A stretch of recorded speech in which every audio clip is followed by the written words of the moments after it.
Bonsoir à tous. À la une de ce journal, en plein cœur des violences meurtrières dans les régions anglophones, des populations peinent à bénéficier d'une prise en charge médicale optimale et pour cause, certains hôpitaux de district disposent d'un plateau technique vétuste et le personnel médical, craignant pour leur vie, a déserté les services hospitaliers, illustration et coups de projecteur en Bangem, dans la région du sud-ouest. Dans l'escale internationale, l'opposition burkinabé met en garde l'instance électorale sur les nombreuses irrégularités ayant entaché le processus électoral et le dépouillement des bulletins de vote. Pendant ce temps, la Côte d'Ivoire pourrait accueillir dans les toutes prochaines semaines l'ancien président Laurent Gbagbo. L'établissement d'un passeport diplomatique est en cours. Nous ferons le point dans la page internationale du 20h.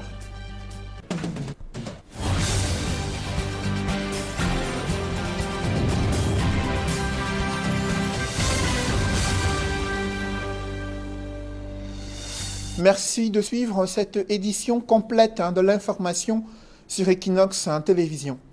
Dans la région en guerre du sud-ouest, l'hôpital de district se meurt de jour en jour, notamment en Bangem, dans le département du Coupé-Manengouba. Cette structure hospitalière dispose d'un plateau technique vétuste, incapable d'assurer une prise en charge médicale optimale. Là-bas, les bâtiments croupissent sous le poids de l'âge. Face à l'enlisement de la crise et la multiplication des violences meurtrières, le personnel médical a déserté les services hospitaliers au grand désarroi des populations. C'est le constat que font Jacques Molon et Julienne Berthe-Bissaille dans ce reportage.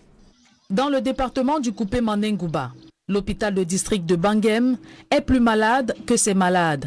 La bâtisse, vieille d'une quarantaine d'années, affaiblie sous le poids de l'âge. Les murs ont défraîchi sous l'effet des intempéries. Dans ce triste décor, les toilettes, à défaut de l'entretien au quotidien, sont à l'image de la bâtisse principale. L'hôpital de district de Bangem ne dispose aucun plateau technique pour une bonne prise en charge des patients. Il n'y a pas les moustiquaires, pas les douches internes. Le matin, tout le monde, il y a la bagarre partout parce qu'on cherche l'eau. Ici, dans l'hôpital, s'il n'y a pas un gynécologue, quand vous avez des problèmes d'accouchement, il faut monter sur les bicycles avec la mauvaise route, monter, descendre jusqu'à peut-être pour arriver en Kongsamba, pour que les femmes perdent la vie comme ça. Et les bébés, il n'y a pas les pédiatristes, il n'y a même pas les spécialistes ici. Même le directeur de l'hôpital est dépassé par l'état de délabrement de la structure qu'il dirige. Ici à l'hôpital, on n'a pas un infirmier de l'État. Tous les infirmiers sont les vacataires qu'on a recrutés ici. L'hôpital de district qui n'a pas un service de radiologie, même la table d'opération on n'a pas. Donc on travaille vraiment qu'avec nos mains. Même les aides-soignants, on n'a pas. Au-delà de sa décrépitude, l'hôpital de district de Bangem connaît un déficit en ressources humaines. La plupart du personnel ayant déserté leur service et d'autres qui n'ont pas rejoint leur poste d'affectation. Le directeur de l'hôpital encourage ses collaborateurs à persévérer dans leur dévouement au travail malgré la crise sécuritaire en cours. Bangem est stable, la ville est calme, il n'y a plus de coups de feu, tout est normal. Donc, si quelqu'un veut vraiment venir travailler à Bangem, il ne doit pas être inquiet. Dans cette souffrance, les populations de Bangem invitent les pouvoirs publics à prendre en compte leurs doléances. Nous voulons que les États et les élites fassent quelque chose pour que nous soyons un peu bien à Bangem. L'État a beaucoup à faire ici, là. Ça, c'est un hôpital de district. Et Bangem, c'est le chef-lieu du département du Coupé-Manengouba. À Bangem, comme dans plusieurs localités des deux régions en crise du nord-ouest et sud-ouest, les hôpitaux font face au déficit du personnel, manque de plateaux techniques et des cadres modernes. Autre préoccupation constante ces dernières semaines au Cameroun, c'est le relâchement observé dans le respect des mesures barrières et l'inquiétude des autorités sanitaires sur les risques de propagation du virus Covid-19 dans les milieux scolaires. Plusieurs centaines de cas actifs au Cameroun et sur le continent africain, l'inquiétude est tout aussi grande au regard de la situation épidémiologique qui ne cesse d'évoluer. Quelles sont les mesures prises au Cameroun et dans plusieurs pays africains pour faire face à cette nouvelle vague d'épidémie liée au Covid-19? Des précisions avec Eric Watat et Nadine Yambou. Sur la pandémie mondiale de coronavirus qui sévit actuellement au Cameroun, de nouveaux foyers épidémiques apparaissent chaque jour dans des écoles à travers le pays. L'Ouest et le littoral arrivent désormais en tête des régions qui totalisent un fort taux de contamination ces derniers jours. Le nombre de cas actifs est de 916. La faute, selon le ministère de la Santé, au relâchement de la population dans l'application des mesures barrières.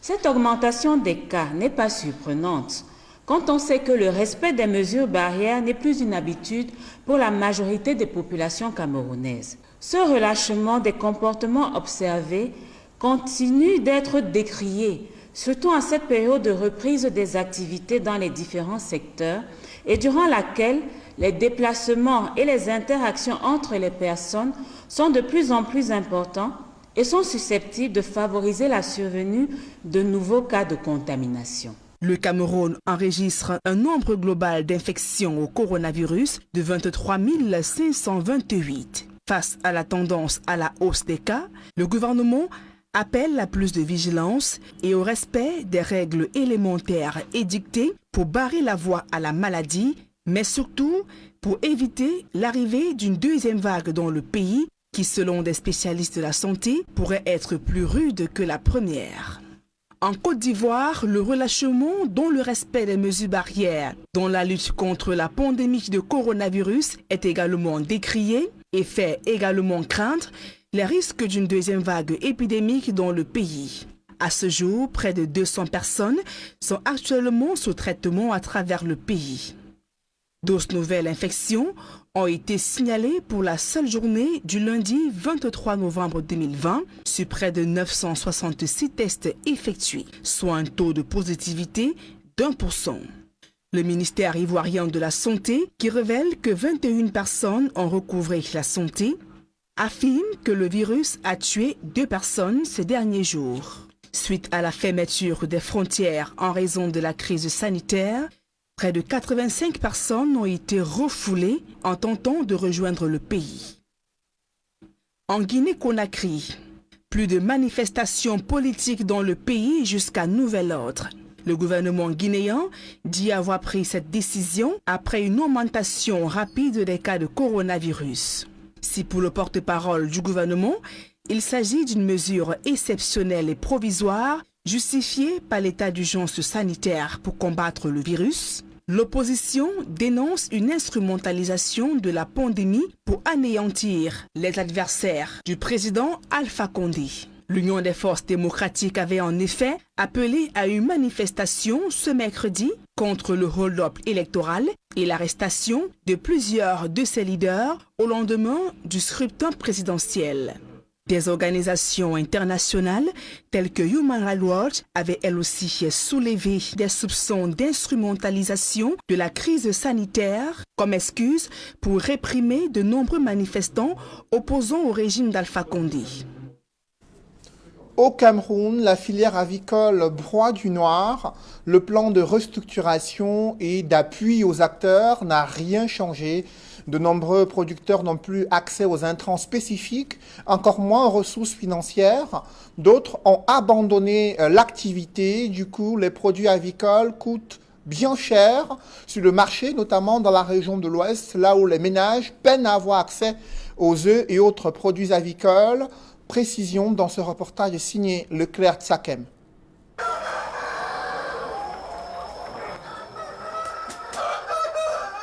Les œufs sont les denrées les plus consommées au Cameroun. Seulement, le produit se fait de plus en plus rare sur le marché. Une rareté qui engendre ces derniers jours une flambée de prix. Il faut débourser jusqu'à 2500 francs CFA pour s'en offrir une alvéole qui autrefois se vendait à 1500 francs CFA. Les gens n'arrivent plus à acheter les œufs, que c'est cher. Qu'au lieu qu'ils achètent les œufs, ils achètent le lait pour faire le café aux enfants. Acheter le chocolat, le beurre pour charger le pain des enfants. On vient, on taxe, on part, on n'achète pas. Avant, on payait les œufs, on s'assortait bien dedans, mais pour le moment, c'est le maintien, c'est trop cher. On achète comme ça là, c'est juste pour fuir la maison. Donc on ne s'en sort même plus. À quand le retour à la normale au prix de ce produit de première consommation? Difficile pour le moment d'y apporter une réponse exacte. Pour en savoir plus, nous nous rendons dans l'une des grandes fermes de la région de l'Ouest Cameroun. Sur place, c'est des compartiments vides qui nous accueillent sans le caquettement habituel des sujets. Notre filière vit des moments très difficiles. Très difficiles, pourquoi? Parce que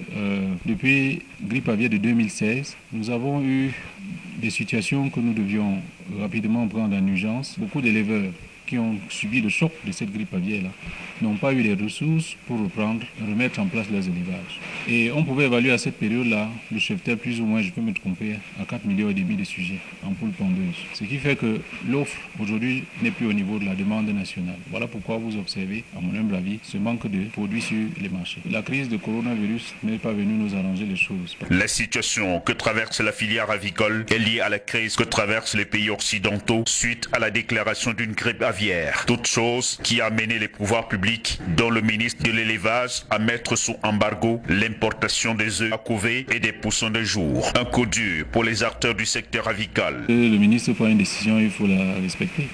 Je suppose qu'ils ont mûrement réfléchi et qu'ils ont trouvé pertinent la prise de cette décision-là. Mais à notre niveau aussi, c'est un grand coup. C'est un grand coup économiquement parlant parce que nous prenons des crédits dans les banques pour acheter ces poussins-là. Et quand des événements comme ça arrivent, convenez avec moi que c'est toute la chaîne qui est grippée. Et c'est comme ça que nous allons tout droit vers la faillite. Nous subissons beaucoup plus que nous ne proposons. Et c'est bien dommage parce qu'au fond, je ne veux pas apprendre à qui que ce soit à faire son métier, mais ce que je dis, c'est que on ne peut pas, comme on dit chez nous, utiliser le marteau pour tuer la fourmi. À mon niveau, j'ai pas eu de support depuis la grippe aviaire. De toutes les façons, vous pouvez visiter mes fermes, elles sont toutes vides. Il y en a même qui sont en train de tomber en ruine depuis cette période-là. Le Cameroun est victime de sa dépendance vis-à-vis de l'étranger. Craignant le pire, les producteurs exhortent les autorités à mieux se pencher sur la question afin d'explorer les pistes probables de solutions. Il est urgent pour nous de nous approvisionner en poussins parentaux. Il est urgent de trouver des solutions même de base pour être indépendant en ce qui concerne ces poussins de souche là, ces poussins de base qui ravitaillent nos élevages. Donc quand on aura cette solution là, je crois que ces pénuries à répétition vont forcément s'arrêter. Sinon, nous allons aller dans des moments très très difficiles. En attendant, le panier de la ménagère devra continuer de subir. Qu'il s'agisse des œufs ou même de la chair de poule à consommer, c'est à prix d'or qu'il faut s'en offrir. En cette veille des fêtes de fin d'année, une hausse de prix parmi tant d'autres produits dans un contexte de marasme économique où des milliers de Camerounais peinent à tirer leur épingle du jeu. Au regard de ce climat des affaires moroses au Cameroun, l'entrepreneuriat est-il encore un outil de développement inclusif? Cette thématique est au cœur de la semaine de l'entrepreneuriat. Les activités se déroulent du côté de Yaoundé et des promoteurs d'entreprises n'ont pas manqué d'interpeller le gouvernement sur leur situation. Ils se plaignent de l'asphyxie et ils subissent de plein fouet les effets dévastateurs de la pandémie du coronavirus et son impact sur le plan économique. Les moyens et appuis annoncés par le gouvernement jusqu'ici n'ont pas permis de relever plusieurs entreprises. D'autres précisions avec Aïk Cyril dans ce reportage. De quel poids pèsent les entreprises camerounaises? La question se pose alors que se célèbre la Semaine mondiale de l'entrepreneuriat. Cette Semaine mondiale de l'entrepreneuriat permet à notre pays de se mettre non seulement en phase avec le reste de la communauté internationale pour célébrer l'entreprise, mais également pour remettre l'entrepreneur au cœur des attentions, aussi bien du secteur privé que des pouvoirs publics. L'édition 2020, deuxième du genre, de la Semaine mondiale de l'entrepreneuriat se célèbre dans un contexte de quasi-asphyxie pour les entreprises camerounaises. Afin de les aider à faire face à l'impact socio-économique du coronavirus, le gouvernement avait débloqué, dans le cadre du Fonds de résilience économique, un appui de 2 milliards de francs CFA. Après dépouillement, au terme de l'appel à candidature, plus de 700 entreprises ont été retenues pour bénéficier de cet appui. On a reçu au niveau central, au terme de ce processus, 1142 dossiers qui avaient franchi les étapes de sélection au niveau départemental et au niveau régional. Et finalement, en termes d'éligibilité, lorsqu'il y avait des arbitrages à faire, on s'est retrouvé avec près de 741 entreprises. Nous allons dans la foulée rendre public, parce que les entreprises éligibles pourront donc faire la suite, le suivi de leur dossier d'engagement auprès du ministère des Finances. Dans les détails, 291 dossiers de PME et 429 dossiers d'artisans et promoteurs d'organisations de l'économie sociale sont éligibles. L'annonce est faite au lendemain de l'échange entre le ministre des Petites et Moyennes Entreprises, de l'économie sociale et de l'artisanat et le tout nouveau coordonnateur résident du système des Nations Unies au Cameroun.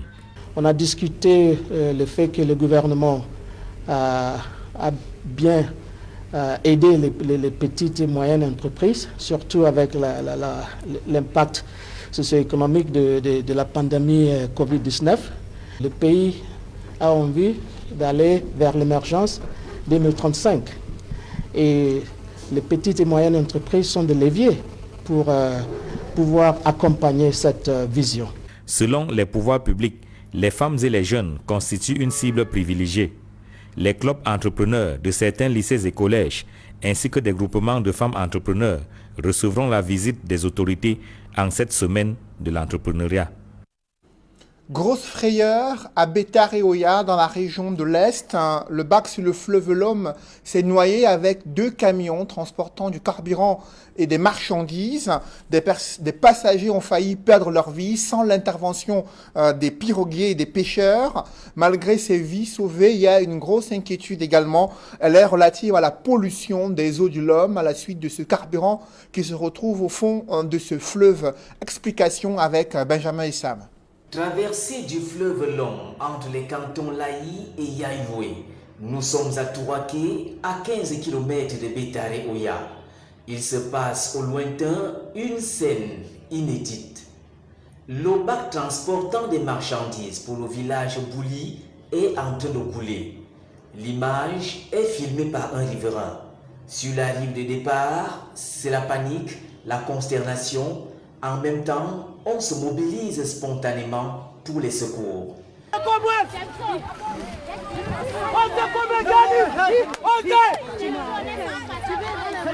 Par pirogue ou par simple nage, histoire de sauver des vies.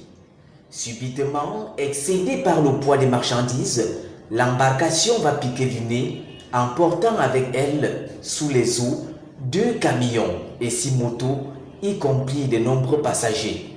L'un des camions transporte du carburant pour de nombreuses sociétés forestières de la zone. 10 minutes plus tard, les premières victimes sont ramenées sur le bord, plus de peur que de mal. Selon des témoins, le bac, avec sa lourde charge, a perdu tout équilibre. Même les manœuvres des conducteurs n'y feront rien. En attendant qu'un pont soit construit sur le fleuve Lom à Touraké, les opérations de traction sont en cours sous les eaux. On craint pour l'instant la pollution du fleuve Lom par le carburant contenu dans la citerne englouti par les eaux. Un déficit d'eau potable hante la localité de Bonaleya dans le département du Mungo. C'est une localité qui subit les désagréments liés à un manque criard du précieux liquide. Le programme national de développement participatif, le PNDP, a mis sur pied une stratégie palliative, mais l'impact reste limité au regard des besoins importants des populations en eau potable. Évocation avec Donald Brice Camgan. Des robinets asséchés et quasiment oubliés, Les populations de Bonalea dans le département du Mungo en souffrent suffisamment. On paie un mètre cube d'eau à 500 francs le mètre cube d'eau. C'est trop cher. Moi, j'ai le chaumeur, il peut le mettre cube à 500. Alors c'est archi faux. Et quand on met l'eau à la maison, on dit de déposer 15 mètres cubes d'eau. Déposer 15 mètres cubes d'eau, on vous facture à 800 francs, à 1000 francs le mètre cube d'eau. C'est pas normal. Des factures souvent réglées sans forcément être servies, ni en quantité, ni en qualité. On a eu beaucoup de problèmes d'eau potable, surtout sur la route. Parce que les bonnes fontaines de Scanwater n'étaient pas suffisantes à toute la population. Le programme national de participation au développement et la mairie de Bonalea mise sur leurs efforts conjugués pour atténuer les souffrances des populations de la municipalité. Les deux administrations font couler 4 bonnes fontaines afin de faciliter l'accès aux précieux liquides à près d'une dizaine de villages. Quand nous étions petits, nous puisions de l'eau gratuitement. Aujourd'hui que nous sommes aux affaires, nous restituons ce bonheur à nos petits frères et à nos enfants pour qu'ils puissent également puiser de l'eau gratuitement. Les 100 mètres cubes d'eau disponibles pour 1600 mètres d'extension, arrondis à 2100 mètres, devraient permettre de réduire un déficit resté très important. Mais les autorités se disent conscientes que l'inaccès à l'eau potable, c'est aussi le mal de plusieurs autres villages reculés de Bonalea qui rêvent également de faire étancher leur soif. Dans l'escale internationale au Burkina Faso, c'est la fièvre qui monte dans l'attente des résultats du scrutin présidentiel. L'opposition est montée au créneau pour mettre en garde la Commission électorale nationale indépendante, dénonçant de graves irrégularités ayant, selon l'opposition burkinabé, entaché le processus électoral. Pendant ce temps, du côté de l'Éthiopie, c'est également un ultimatum donné par le Premier ministre à ceux qui se sont lancés dans un mouvement séparatiste dans la région du Tigré et une préoccupation de la communauté internationale relative à la situation humanitaire dans cette partie de l'Éthiopie. On voit tout cela dans la mouture internationale signée Isabelle Carole Zoupet. Au lendemain des élections législatives et présidentielles tenues au Burkina Faso le 22 novembre dernier, les candidats de l'opposition mettent en garde la CENI sur la crédibilité des résultats suite aux multiples irrégularités et insuffisances observées selon eux durant ces scrutins. Il s'agit entre autres du retard dans l'acheminement du matériel électoral dans certains bureaux de vote, du transport non sécurisé des urnes. Des dénonciations qui ont freiné la proclamation des résultats partiels. Et dans l'attente des résultats définitifs, la centralisation des votes se poursuit. Et pendant ce temps, la guerre dans la région du Tigré se poursuit en Éthiopie et atteint une phase cruciale avec l'ultimatum de 112 heures lancé par le Premier ministre Abiy Ahmed aux forces rebelles tigriennes. Signalons que la guerre dans la région du Tigré a déjà fait plus de 3000 déplacés vers le Soudan et fait redouter une réelle crise humanitaire. Autre fléau qui secoue le monde, c'est l'immigration clandestine avec un nombre de décès sans cesse croissant. Des décès qui pourtant ne découragent pas l'ambition des jeunes, surtout africains. Du côté du Sénégal, par exemple, ils sont des milliers à prendre la mer au quotidien pour rejoindre les îles Canaries en Espagne. Aux États-Unis, on marque un pas de plus vers la transition avec l'administration Trump qui vient de donner son feu vert pour la passation du pouvoir au président élu Joe Biden. Toutefois, dans le tweet faisant cette annonce, Donald Trump ne reconnaît toujours pas la victoire de son principal opposant démocrate. Et en Côte d'Ivoire, une mission a séjourné en Belgique afin de pouvoir procéder à l'établissement d'un passeport diplomatique pour Laurent Gbagbo, l'ex-président ivoirien. Il a pu poser ses empreintes et disposer d'un reçu qui confirme l'établissement de ce passeport diplomatique. Cependant, aucun calendrier n'a été donné pour la mise à disposition de ce document officiel, mais des sources proches de la présidence de la République ivoirienne font état de ce que ce document pourrait être disponible d'ici les prochaines semaines. La priorité du gouvernement ivoirien serait l'organisation de ce retour de l'ancien président Laurent Gbagbo. Les proches de Laurent Gbagbo n'ont pas souhaité commenter cette dernière étape dans l'établissement de son passeport diplomatique. Des publi-reportages dans ce journal, les acteurs du système éducatif sont aux anges dans la région de l'Ouest Plus d'une dizaine d'enseignants méritants ont reçu des ordinateurs portables et autres primes pour les motiver dans l'amélioration de l'encadrement des élèves. C'est une initiative de la Fondation Fouatoula Kadi de Fotso et les compagnies et les assurances générales du Cameroun, AGC, ainsi que la marque Cadibière, avec l'appui du ministère de l'Enseignement secondaire sur la 7e édition de la campagne Quality Back to School qui s'est poursuivie dans la région de l'Ouest. Reportage. Soucieuse de contribuer à la valorisation de l'excellence, de récompenser les enseignants pour leur contribution précieuse et inlassable à la formation de la jeunesse camerounaise, la Fondation Fouatoula Kadi de Fotso a remis le couvert une fois de plus pour la cérémonie de récompense des acteurs du système éducatif Zone de l'Ouest dans la salle de banquet de l'hôtel Talotel à Bafoussam. L'événement s'est déroulé en collaboration avec l'Union camerounaise de brasserie à travers sa campagne promotionnelle Quality Back to School de la marque Cadibière, bière 100% camerounaise, les assurances générales du Cameroun AGC et avec le soutien du ministère des enseignements secondaires. Les enseignants vont toujours de l'avant afin d'être primés et quand ils se battent pour être primés, c'est que la Fondation a de l'avenir devant elle et nous sommes toujours très heureux et très honorés de voir autant de professeurs, de voir même pour UCB, Cadibière, comment les parents se mobilisent afin que tout cela aille de l'avant. Cette cérémonie, qui revêt un caractère particulier, a récompensé plus d'une dizaine d'enseignants avec des ordinateurs portables pour leur permettre de se surpasser et créer ainsi une saine émulation et une motivation supplémentaire pour permettre aux apprenants de gagner en formation de qualité pour le plus grand bonheur d'un pays en développement comme le Cameroun. Ceux-ci ont en cœur promis de toujours mériter cette confiance en donnant le meilleur d'eux-mêmes pour accroître la qualité de l'éducation dans nos établissements scolaires. What I can say is hard work. If you work hard, you will reap the fruits. We, the laureates of today, we are very, very happy. And we want to tell the Kaji Foundation that they should go ahead with what they have started. That what we have received today will be like a push to other teachers to work harder. Pour cette édition, la région de l'Ouest remporte 5 prix sur 10 mis en jeu et donne ainsi une satisfaction pour le responsable du ministère des enseignements secondaires qui a exprimé sa gratitude à la Fondation Fouatoula Kadi de Fotso pour ses multiples réalisations dans le secteur de l'éducation et a exhorté les enseignants à plus d'ardeur au travail. We are really grateful to Fouatoula Kadi de Fotso Foundation for what has been done and for what is still to be done.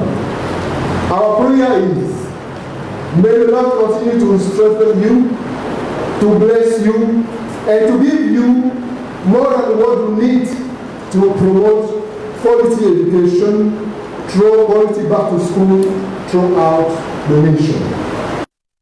Après la cérémonie de Yaoundé qui a vu la célébration des meilleurs établissements au baccalauréat, c'est une cagnotte de plus de 40 millions de francs CFA qui a été mise en jeu pour cette édition de la campagne Quality Back to School.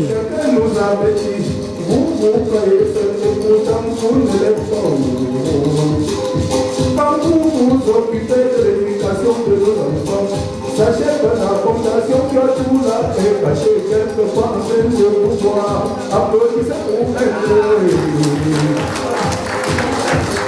Cérémonie rehaussée par des sonorités de chez nous à travers des artistes de renom. La cérémonie de la région de l'Ouest marque ainsi la deuxième étape de cette caravane de récompense qui s'achèvera dans la ville de Douala le 28 novembre 2020. En honorant ainsi les chevaliers de la craie depuis 7 ans, avec le support de l'Union camerounaise de brasserie UCB, l'entreprise 100% camerounaise et fière de l'être, revêt véritablement et pleinement ses habits de grand partenaire de l'éducation. Dans sa quête permanente de performance, les cimenteries du Cameroun mettent sur pied un nouveau produit pour le grand bonheur, à la fois de sa clientèle, également de ceux qui sont engagés dans les opérations de construction des bâtiments au Cameroun, en Afrique centrale.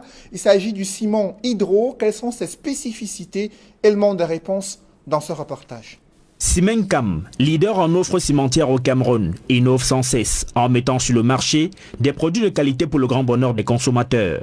En visite au sein de l'entreprise citoyenne à Douala, le ministre des Mines, de l'Industrie et du Développement technologique a pu être édifié sur cette réalité, notamment avec le nouveau bébé de Simencam, ciment Hydro, commande de l'eau. Une trouvaille née de la longue et riche expérience de l'entreprise sur le marché. On a l'expérience. L'expérience, ça veut dire quoi? C'est qu'aujourd'hui, on a été capable de développer une gamme de produits variés, beaucoup de ciment. Vous allez me dire pourquoi vous ne l'avez pas fait avant. Ah bon voilà, on a lancé tout ça, des gammes qui répondent aux besoins de tous les consommateurs. En particulier, on parle de notre ciment Hydro. C'est un ciment hydrofuge. C'est-à-dire que si vous utilisez ce ciment, vous n'avez plus de pénétration d'eau qui vient du sol ou par les murs. Donc tout ça, c'est des ciments qu'on a développés. Et donc ça nous donne, c'est cet avantage qu'a Simencam. Cette position de leader sur le marché de la cimenterie au Cameroun, Simencam la doit à l'ardeur au travail de son personnel et surtout à son écoute des besoins des consommateurs. Mais oui, on veut continuer à aller de l'avant. C'est-à-dire qu'on ne va pas s'arrêter là. C'est pas parce qu'on est leader qu'on doit s'asseoir et attendre. Non. Leader, ça veut dire on montre l'exemple. Et aujourd'hui, Simencam veut montrer l'exemple. Et donc on travaille sur beaucoup de sujets pour continuer à développer des solutions de construction pour le Cameroun du futur. Simencam se définit aussi par l'accroissement de son offre de production avec la construction de nouvelles usines, en plus de celles qui existaient déjà dans plusieurs localités du Cameroun, dans le respect des protocoles prescrits par le gouvernement. Et sur ce, Simencam a tenu à rassurer le ministre des Mines, de l'Industrie et du Développement technologique. Je pense qu'il est rassuré. Et c'est vrai que Simencam est le premier contributeur. On a fait beaucoup d'investissements. Notre nouvelle usine de Nomayos, on réfléchit à une nouvelle usine dans le nord. Donc oui, il est parti rassuré. Avec la concurrence qui s'accroît dans le secteur de la cimenterie au Cameroun, Simencam compte plus que jamais rester le leader. Mesdames, messieurs, c'est la fin de ce journal. Merci de l'avoir suivi. Juste après cette édition de 20h, retrouvez Serge Alain Autou et ses invités pour le débrief du journal sur le plateau d'Equinox Soir. Serge Alain. Laurent Koudou-Gbagbo, bientôt de retour en Côte d'Ivoire. Il a pu apposer ses empreintes digitales et procéder à d'autres formalités d'usage pour l'établissement d'un passeport diplomatique avec l'arrivée d'une équipe du ministère des Affaires étrangères qui a fait le déplacement à Bruxelles en Belgique lundi pour pouvoir finaliser la procédure. Il a reçu un récépissé, mais rien n'a été dit de façon précise sur la date de délivrance de son passeport diplomatique. Mais le gouvernement ivoirien s'est engagé à pouvoir accélérer la procédure. Ses proches restent circonspects, attendant de voir comment l'horizon va s'éclaircir entre le gouvernement ivoirien et l'ancien président Laurent Gbagbo, lui qui manifeste depuis de nombreux mois son envie de rentrer chez lui, en Côte d'Ivoire. Voilà, madame, monsieur, c'est donc l'essentiel d'Equinox Soir, deuxième partie. Bonne soirée à vous, Cédric. Bonne soirée à vous, Serge Alain. Rendez-vous demain. 20h. Dans un instant, la suite. Equinox Soir.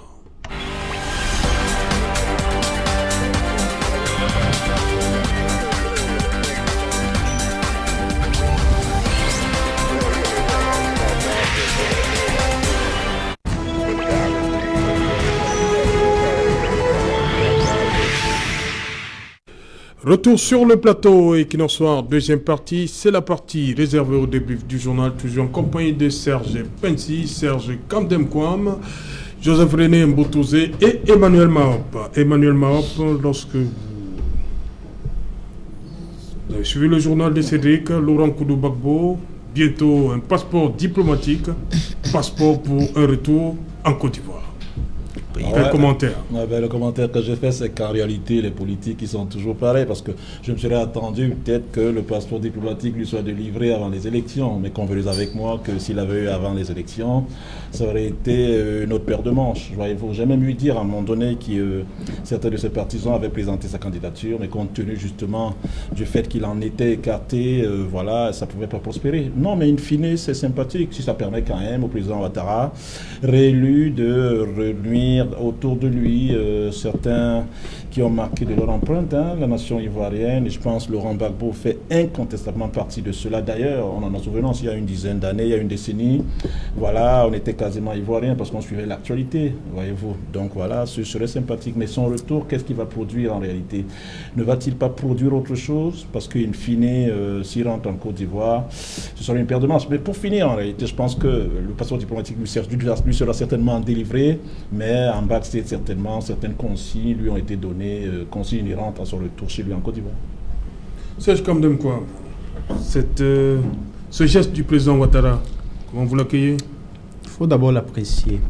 Parce que, vous savez, quel que soit le degré de divergence qu'il y a entre les hommes, il faut rester humain et reconnaître que chaque être doit rentrer chez lui. Le président Gbagbo est d'abord ivoirien. Jamais mieux que chez soi. Jamais on est mieux ailleurs que chez soi. Le président Gbagbo est d'abord ivoirien. Et aujourd'hui, il a pendant longtemps sollicité rentrer dans son pays. Il est de bon ton qu'on lui donne les moyens de rentrer dans son pays. Maintenant, pour le reste, les suspicions qui peuvent advenir, ça peut être des affaires d'hommes. Je pense qu'on a vu la main tendue entre le président Ouattara et le président Konan Bédié après les élections. On a compris qu'il y a un début de négociation, de crispation de la crise. Et il n'y a rien de mieux qu'un dialogue entre les hommes quand il y a des problèmes. Et je pense que là, la Côte d'Ivoire, en dépit de la critique qui a été faite pour le 3e mandat, montre un exemple de conflit humain qui pourrait exister, mais il n'y a pas de problème humain qui ne puisse pas trouver des solutions si les hommes dégagent certaines volontés. Et je pense qu'on va louer cela, tout en espérant que le président Gbagbo, après avoir passé beaucoup de temps hors de chez lui, pour des raisons qu'on ne saurait qualifier ici, va enfin retrouver la maison et retrouver sa grande famille ivoirienne. Mais ça aurait été sympa peut-être si on lui avait délivré avant. Si Ouattara l'avait fait avant les élections, on aurait compris qu'il voulait vraiment rassembler. Mais après, quand on s'est accaparé du pouvoir, entre guillemets, du moins quand on a été élu, donc malgré, et qu'on ramène, ça veut dire que, suivez-moi, regarde. L'essentiel, c'est le retour. Serge Pensi, pour vous... On va quand même revenir. On ne peut pas construire le monde avec si. Je crois que la politique est une science et qu'il faut faire ses classes. Et Ouattara, le président Ouattara, a complètement raté de rentrer dans l'histoire. Donner le passeport diplomatique aujourd'hui à M. Gbagbo, c'est comme si on vous mettait un pinceau de poudre là aujourd'hui sur le visage, parce que peut-être... donc tout ça c'est du saupoudrage. Voilà. Il devait rentrer dans l'histoire parce qu'il a lui-même déclaré qu'il ne va plus être candidat. Donc tout c'est qu'on fait... Non, nous sommes au niveau du passeport. Oui, mais je vous dis, tout ça c'est le saupoudrage. Oui. C'est le saupoudrage. Je vous dis, la politique, c'est une science, c'est une école. Et franchement, il faut faire attention quand on pose des actes. Pour revenir, pour faire marche arrière. Je n'aime pas trop parler de la danse Bafia parce que je respecte mes... Les Bafia. Oui.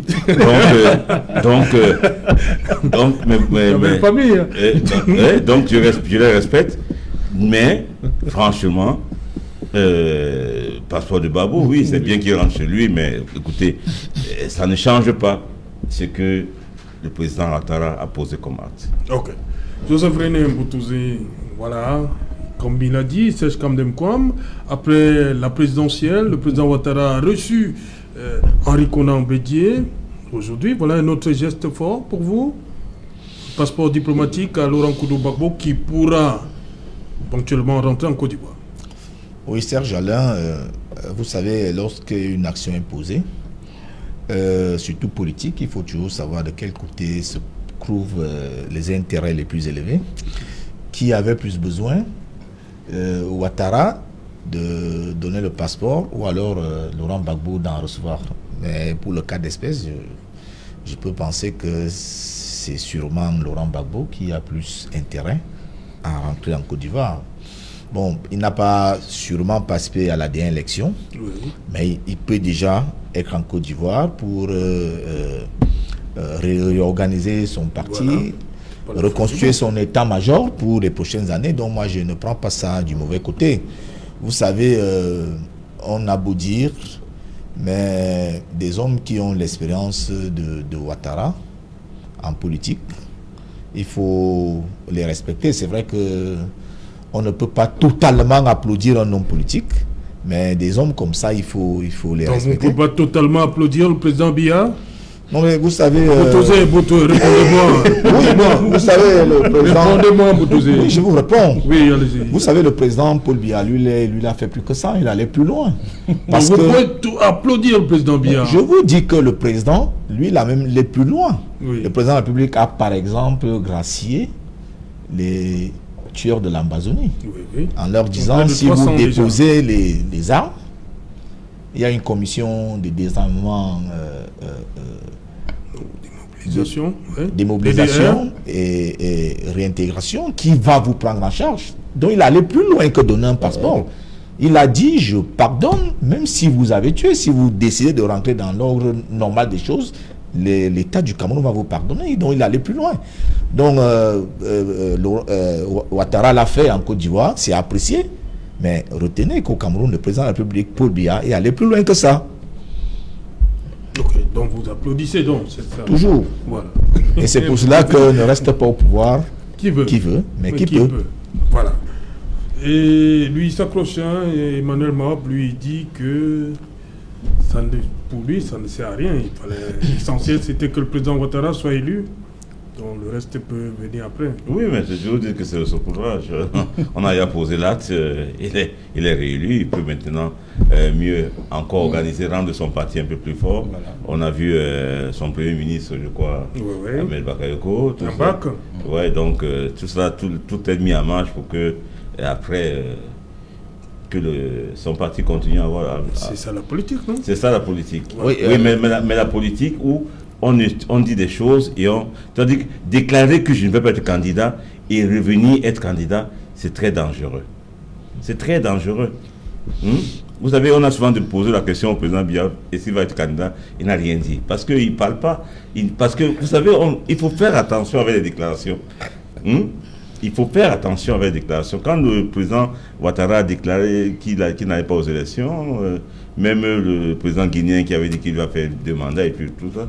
Vous savez, on a tout le temps caricaturé cette image-là envoyée au Cameroun pour que ce soit une leçon. Vous savez, sur les réseaux sociaux, il y a des Ivoiriens qui ont fait beaucoup de sorties pour dire que voilà, au Cameroun, là, vous avez quelqu'un qui a 40 ans. Nous, il y a la tenance et tout. Mais aujourd'hui, celui qui a déclaré qu'il aura la tenance, il refuse de partir. Il dit non, j'y reste. Et qui vous a dit que dans le prochain il ne peut pas encore notre mandat. Donc, soyons tranquilles. Ok. Oui, Serge Kamdem, sur président Babou. Vous avez dit l'essentiel quand même de rentrer en Côte d'Ivoire. Il dit qu'il n'y a rien de mieux que de sortir. Oui, surtout après avoir passé autant d'années du côté de La Haye aux Pays-Bas. Quand on parle du président Babou, on a les larmes aux yeux parce qu'aujourd'hui, dans son casier judiciaire, je ne sais pas si on a pu y mettre quelque chose qui l'accable. Tout à fait. Alors, quand vous regardez un chef de l'État déchu, qui, au lieu de rester chez lui paisiblement animé de la politique de son pays, s'est retrouvé en dehors aussi longuement que ce qu'on a vécu, je dis il n'y a rien de mieux pour lui aujourd'hui que de rentrer à la maison. Parce que déjà aujourd'hui, il a pu aux yeux du monde montrer qu'il est allé à La Haye pour rien. C'est-à-dire qu'on lui a perdu du temps, que la Côte d'Ivoire pouvait être un autre État, plus grand peut-être politiquement, si tous les fils étaient réunis et parlaient politique, peut-être même pas à l'unisson, mais avec leurs divergences. Et aujourd'hui, il est en train de rentrer chez lui. On peut condamner le président Ouattara si on veut. Mais je dis, la politique, moi je ne suis pas un spécialiste du domaine. Là-bas, il n'y a pas d'action fortuite. Toute action qu'on mène a une visée, a un intérêt, a une cible. Je pense que M. Boutouzé a essayé tout à l'heure de peser qui a le plus à gagner devant le passeport aujourd'hui. Le président Ouattara, en le donnant devant son peuple, devient un homme qui est en train de tendre la main pour faire la paix. Le président Babou, en le prenant de son côté, retrouve son pays. Mais est-ce que chaque parti a trouvé un intérêt dedans? Donc moi, je pense que pour nous qui observons d'ici, on a beau ne pas être d'accord avec le président Ouattara sur le 3e mandat qui a été un peu exagéré, excessif forcé, pour certains, forcé. Ça reste une affaire politique, une affaire interne à la Côte d'Ivoire. On a beau être même le passeport, content. C'est une affaire interne. Bien sûr, pour dire qu'on a beau... Nous, on analyse une affaire ivoirienne, mais nous, on observe en personne qui pensons qu'on doit mettre l'être humain au centre de ce qu'on fait. La politique est faite pour le bien-être des personnes. Et puis, je voudrais savoir, est-ce qu'il suffit de dire je me présente encore pour être président? Vous pouvez vous dire je me présente et on ne vous vote pas. Vous ne vous votez pas, vous ne devenez pas président. Voilà, bon, voilà. Si quelqu'un s'est représenté, on l'a voté, mais tant mieux, respecter le choix, c'est le choix du peuple. Le plus important en politique, c'est respecter la volonté du peuple. Et parce que le président de la République travaille pour le peuple, c'est-à-dire le rôle principal d'un État, d'un gouvernement, c'est de garantir le bien-être du peuple, solutionner les problèmes du peuple, aussi longtemps que le peuple sera satisfait de votre management à la tête de l'État, aussi longtemps il vous votera. Oui, vous voyez, aux États-Unis, il y a une limitation des mandats, mais il a fallu qu'un président... Je ne suis pas d'accord avec vous. C'est vrai qu'il m'a fait la parenthèse. Oui, je vais revenir à vous. Moutouzé, terminez rapidement. Oui, je disais qu'aux États-Unis... Oui, voilà, je disais qu'aux États-Unis, bon, on n'a pas commencé seulement par limiter les mandats. Et puis pour arriver à la limitation des mandats, c'est qu'il y a quelqu'un qui a dit, moi je n'en veux plus. Okay. Et puis bon, on a dit c'est 2 ans. Et puis... c'est 2 mandats. C'est 2 mandats. Voilà, parce que les États-Unis et le Cameroun, c'est pas la même chose. Vous savez, la guerre d'indépendance aux États-Unis, c'est au XVIIIe siècle. Nous sommes seulement indépendants au Cameroun, dans la plupart des pays africains, il y a 60, 50, 40 ans.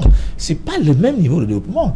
Est-ce que vous pouvez vous imaginer que l'Europe était 100 fois plus développée que nous en Afrique, qu'ils avaient des royaumes, c'est-à-dire la succession de se passer de père en fils. Oui. Maintenant, à peine on engage le développement, quand on vient avec la démocratie, est-ce que les Camerounais peuvent témoigner que si on n'était pas, on n'avait pas, le vent d'Est n'avait pas soufflé au Cameroun dans les années 70, qu'on serait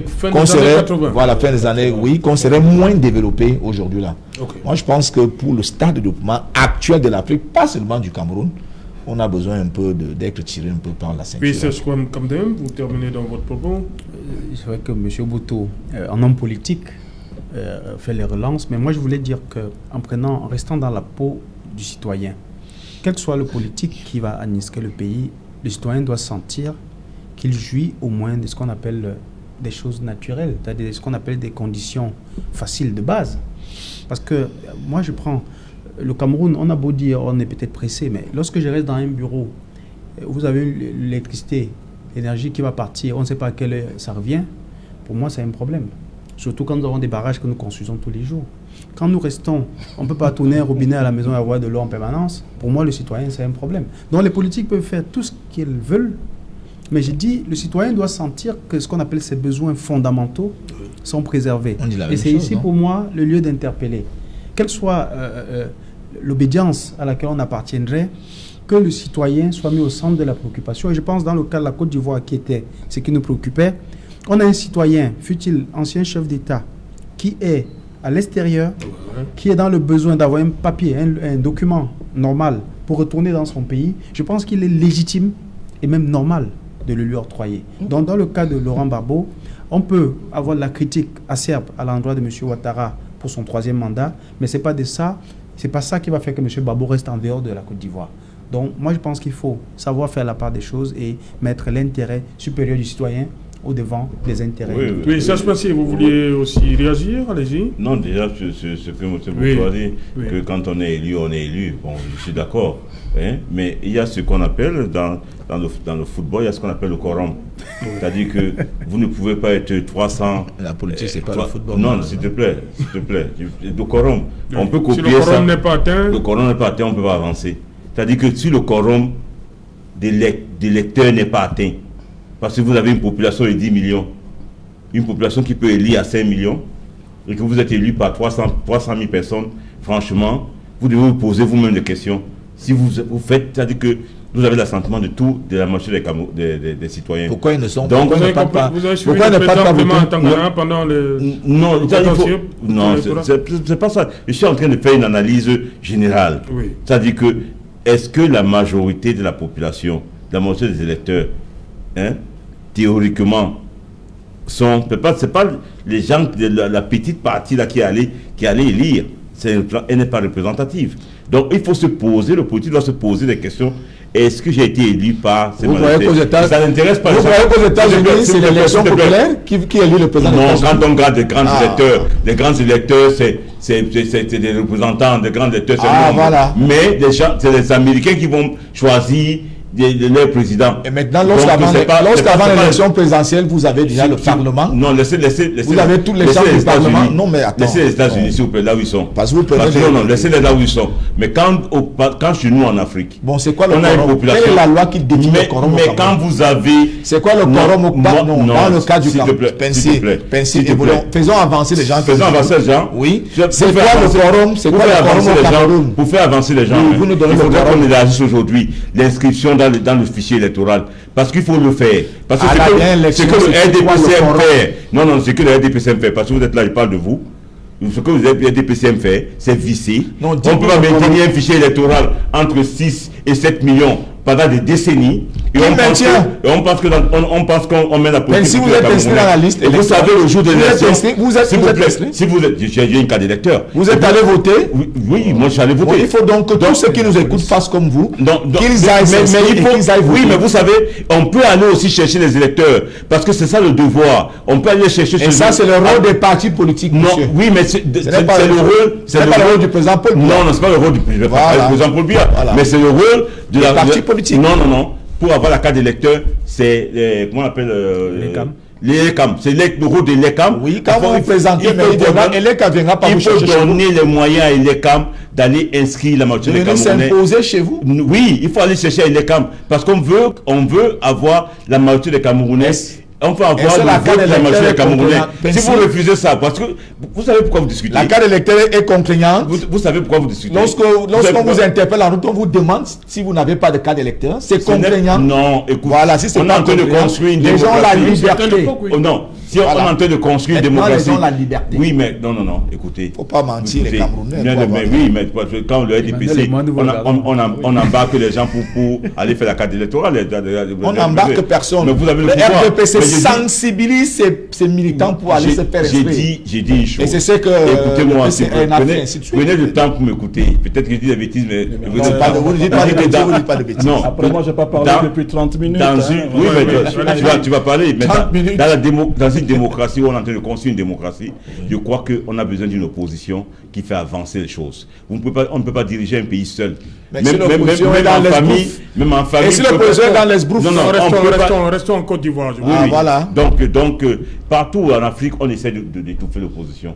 Et ça ne peut pas marcher. La démocratie, c'est pas ça. Non, ça en Côte d'Ivoire, prenez au Bénin, partout là, on a étouffé l'opposition. Non, c'est essentiellement émotionnel. Ce que vous dites est essentiellement émotionnel. Emmanuel Mao, ce retour éventuel du président Gbagbo. Ce n'est pas les émotions. Il est quasiment à partir du moment où on va lui établir un passeport diplomatique. Mais moi, la question que je me pose en réalité, nous qui de temps en temps quand même sortons du pays, je me questionne de savoir en réalité que le président Gbagbo, d'ailleurs Serge, le vice-président de la Ligue de l'Ouest l'a dit tout à l'heure, il a été établi en réalité que Laurent Gbagbo a passé du temps à la haie pour rien. Est-ce qu'on avait besoin aussi d'un passeport diplomatique? Parce qu'on sait qu'il est ivoirien à la base, donc on pouvait lui faire obtenir un laissez-passer du côté de l'ambassade de la Côte d'Ivoire et lui permettre de décoller de la Belgique pour Abidjan sans problème, et étant à Abidjan qu'on lui fasse établir un passeport. Je pense que c'est Ouattara, ceci de particulier, c'est qu'à chaque fois il essaie de voyager sans passeport.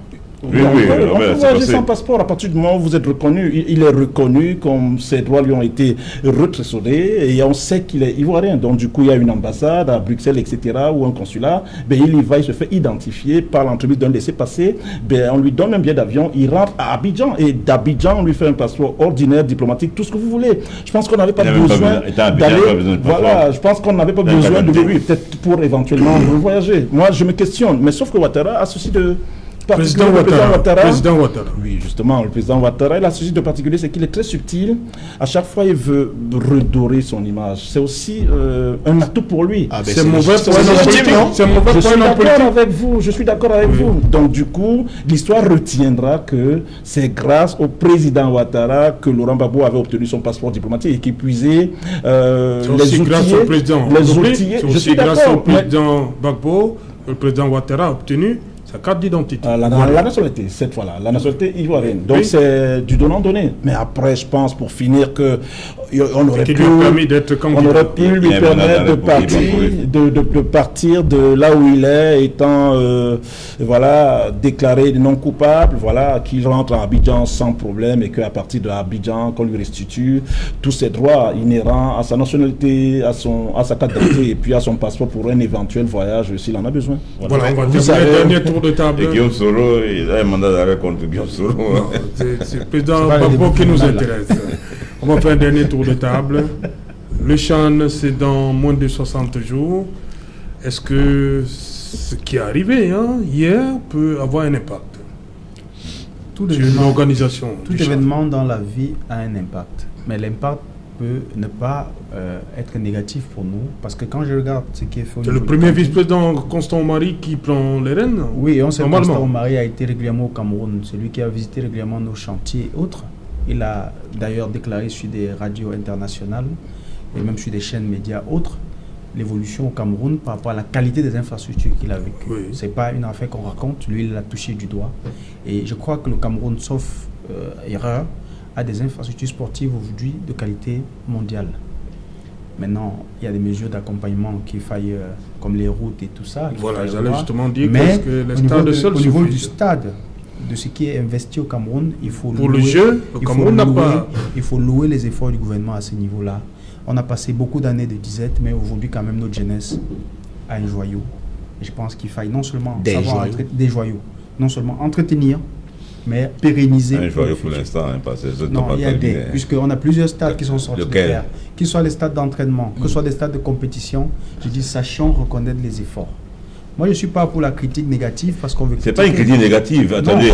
Quand nous comptons les stades qu'il y a au Cameroun actuellement, oui, je rappelle qu'il y a là 4 ans, on jouait pratiquement sur 3 stades omnisports au Cameroun. Oui. On jouait à Douala, sur du gazon synthétique de 3e génération, sur du soleil. Oui. Et on jouait à Yaoundé sur du gazon naturel et à Garoua. Aujourd'hui, la jeunesse camerounaise, on n'en compte pas. C'est-à-dire, il y en a, à Yaoundé, à Douala, on a des stades réels de compétition, qu'on ait Yassa, qu'on ait la réunification, et on a des stades d'entraînement. On a le stade Bonamoussadi, Bapelépé. Maintenant, si vous allez dans le sud-ouest, si vous allez à l'ouest, si vous allez au centre, j'ai dit, aujourd'hui, cette jeunesse a de quoi rêver. Et nous savons tous que pour faire un football normal, le premier élément, la loi 1 du football, c'est le terrain de jeu.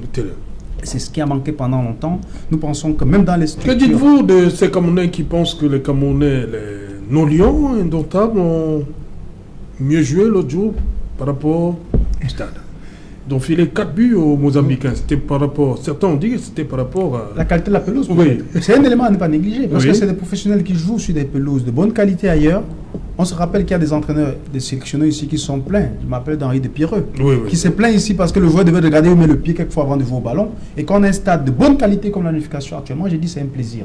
Donc c'est des éléments qui concourent. En attendant, Japoma, c'est notre calibre. Tout ça pour nous, c'est quelque chose qui honore l'image du Cameroun. J'ai dit il faut savoir dire merci au pouvoir public pour cet investissement. Il ne faut pas avoir la langue dans la poche.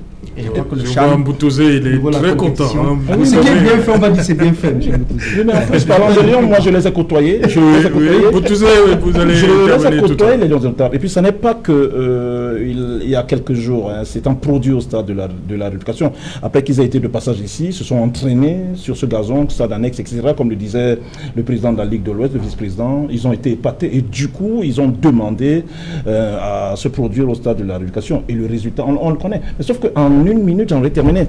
Parlant de ce qui va arriver, en réalité, sauf cataclysme, le Cameroun va abriter son champ. Mais sauf que la crainte qui arrive justement avec notre exécutif, c'est là où le Cameroun se devra d'avoir un bon lobbying, c'est là où le Cameroun devra déjà d'abriter un super champ pour que les 4 candidats éventuellement seront au Cameroun pendant le champ. Parce que c'est 16 voies possibles, il va falloir les conquérir, mais il va falloir aussi se rassurer que le Cameroun est prêt, le Cameroun s'est organisé. Je pense que si ça se passe comme ça, même pour la CAN à venir, on risque de ne pas avoir des problèmes. Mais le champ, honnêtement, dans quelques jours, là, c'est acté, le Cameroun va l'abriter, et de fort belle manière d'ailleurs. Voilà, Joseph René Mboutozé, 30 secondes.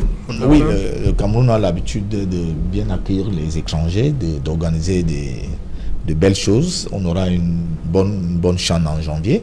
La seule crainte que nous avions, est-ce que les Camerounais pourront aller au stade, profiter non seulement du jeu, mais des équipements que l'État a optimisé ces dernières années. Est-ce qu'on pourra? Moi, je pense on que pourra. Je peux déjà vous affirmer ça parce qu'en Europe, ça va ouvrir forcément. Comme ça va ouvrir en Europe, ça va faire stade ouvert là bientôt. Déjà à partir du 1er décembre, ça sera ouvert forcément. Ce sera ouvert en Afrique. Ouvert quoi? Que les spectateurs. Voilà. Il est affirmatif. Non, c'est pas une affirmation, elle est gratuite pour l'instant. Si nous avions donc l'assurance que les gens iront au stade, on sera heureux. Nous attendons d'il y a janvier et moi j'irai regarder tous les matchs. Vous avez regardé le football ou bien les infrastructures? Les deux. J'irai regarder les deux. Donc je pense pas que le fait qu'Amad ne soit pas là peut empêcher que le Cameroun organise son CHAN, parce que je crois que tout est déjà fait. Ce n'est plus un problème d'un individu. Encore que la CAF ne se limite pas seulement à M. Amad, c'est toute l'organisation institutionnelle qui est mise en place, qui sera désormais chapeautée par M. Omari. Et pour les Camerounais qui s'inquiétaient des amitiés qu'Amad avait avec notre star national Samuel Eto'o, ils doivent se rassurer qu'autant il est l'ami d'Amad, il est l'ami d'Omari, il est l'ami d'Infantino. Donc Samuel Eto'o peut continuer à manifester son entre-genre en faveur du Cameroun. Merci.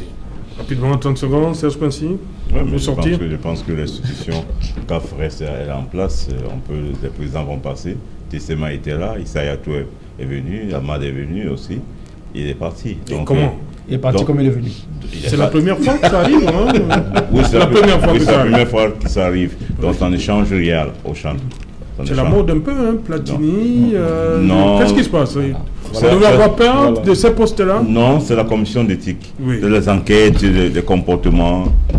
Ça frappe beaucoup plus depuis 2015, là. Non, ça frappe. Peut-être, hein? Non, ça frappe. Mais attendez, quand on fait la quête et puis vous êtes coupable. Non, ça n'a rien à voir. On fait une enquête et vous êtes coupable, on doit s'en sonner. Ok. C'est clair. Voilà, merci Joseph René Mboutouzé d'être venu. Merci Serge Kamdemkwam. Merci Emmanuel Maop. Merci Serge Pensy. Voilà, madame, monsieur, nous sommes arrivés au terme de cette édition Equinox Soir. Bonsoir Ngoumou.